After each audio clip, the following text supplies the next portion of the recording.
இருதயத்தில் நீங்கள் விசுவாசித்தால் இந்த பூமியில உயிரோடு இருக்கிற காலத்துல சமாதானத்தோடையும் சந்தோஷத்தோடையும் வியாதிகள் இல்லாமல் பிரச்சனைகள் இல்லாமல் இந்த பூமியில் வாழலாம். மரித்த பிறகு நித்தியமாய் வாழக்கூடிய அந்த பரலோகம் என்கின்ற அந்த ராஜ்யத்திற்கு நாம் போய் சேரலாம். அருமையான சகோதரனே, அருமையான சகோதரியே, இயேசு கிறிஸ்துவின் ரத்தம் சகல பாவங்களையும் நீக்கி சுத்திகரிக்கும் என்று பரிசுத்த வேதம் சொல்லுகிறது. குமாரன் விடுதலையாக்கினால் மெய்யாகவே விடுதலை ஆவீர்கள் என்று வேதம் சொல்லுகிறது. தேவனாகிய கர்த்தர் ஒவ்வொருவரையும் விடுதலை ஆக்கி ஒவ்வொருவருக்கும் சமாதானத்தை சந்தோஷத்தையும் கொடுக்க அவர் உண்மையும் உத்தமமாய் இருக்கிறார். இப்பொழுது எங்கள் மத்தியில் இருக்கக்கூடிய எங்கள் சகோதரர் உங்களுக்காக, இந்த வார்த்தைகளை கேட்டுக்கொண்டிருக்கிற உங்களுக்காக ஜெபம் செய்வார்.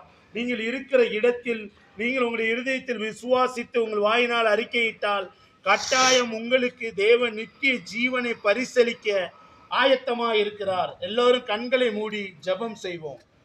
கர்த்தாவே, ஸ்தோத்திரிக்கிற ராஜா, வேதம் சொல்லுகிறது, தன்னுடைய ஒரே குமாரனை விசுவாசிக்கிறவன் எவனோ அவன் கெட்டு போகாமல் நித்திய ஜீவன் அடையும்படி இவ்வளவாய் தேவன் அன்பு கூர்ந்தார் என்ற வசனம் சொல்லப்பட்டிருக்கிறது. சொல்லப்பட்ட வசனத்தின்படி அன்பு சகோதர சகோதரிகளே, இருந்த இடத்திலே கண்களை மூடி உங்களுக்காக நாங்கள் ஜெபிக்கிறோம். ஒருவேளை நீங்கள் பலவீனமாக இருக்கலாம், ஒருவேளை வியாதிப்பட்டு இருக்கலாம், ஒருவேளை பலவிதமான பிரச்சனையோடு கூட இருக்கலாம். ஆனால் இயேசு என்ற நீங்கள் அறிக்கை செய்யும் பொழுது, ஆனால் இயேசு சொல்லப்படுகிற இயேசு இந்த உலகத்துக்கு வந்தது ஒரே காரணம், பாவிகளை ரட்சிக்கும்படியாக இந்த உலகத்துக்கு கடந்து வந்தார்.